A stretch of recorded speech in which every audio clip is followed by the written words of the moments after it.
football field. Deidre, how are things looking for the rest of the evening? Oh, good. Glad to hear that the weather was cooperative for those who were at the game. And as far as this evening, it looks pretty good and it's going to remain quite nice with the exception of the development of some potential fog as we go through time. 67 right now, Meridian. We have 69 for Decatur, 68 for Philadelphia.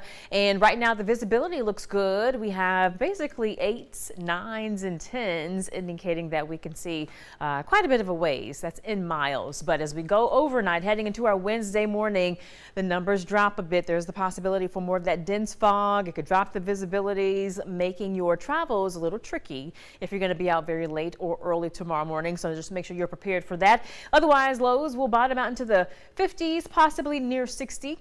In some spots, but for the most part, it is going to be mild. And so we're going to have a decent kickoff tomorrow morning with the exception of that fog. And as we go through time, we're expecting those temperatures to remain warmer than the norm in terms of our highs being above the average by about that range of, let's say, 15 degrees or so, as we're going to go with 83 for a high by our Wednesday afternoon. Keep in mind, our average high should be in the upper 60s this time of year.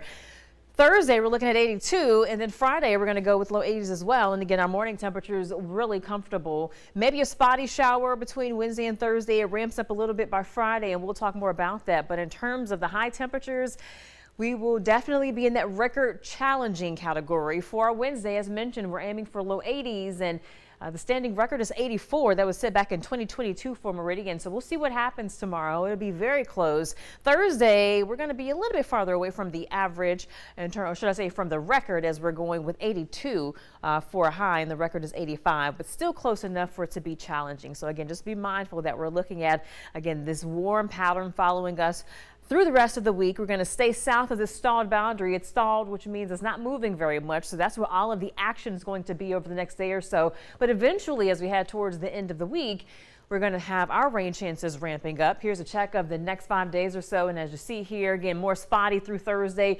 Friday, more of a hit and miss variety. We'll have a few more sliding in, and then by the weekend, it ramps up to more of the scattered coverage. That's because the cold front's going to get closer by the weekend. By Friday, again, we're looking at a lower resolution model, so it's overdoing it a bit, but still, again, we're going to have some hit and miss showers coming back by the end of the work week. But then by the weekend, we are expecting quite a bit of rain as that front comes in. And it is the time of year where we need to be watching those storms as they develop, because and looking at the average number of tornadoes per month, notice for March, it ramps up to about 8 for Mississippi, and then in April, it ramps up to about 16. So we're entering into the peak of our tornado season in terms of the first peak. The second peak is generally towards November and December. But with that being said, we do have a Get Severe Weather Ready event coming up on Monday. Our First Alert Weather team will be out at Ace Hardware in North Hills, and we're going to be there from 10 a.m. to about 1 o'clock in the afternoon on Monday. Again, this Monday, please come out. We will be there to program your weather radios. You can also purchase a weather radio, because we always stress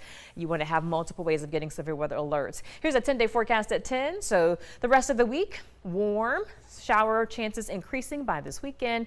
And this weekend, daylight saving time begins.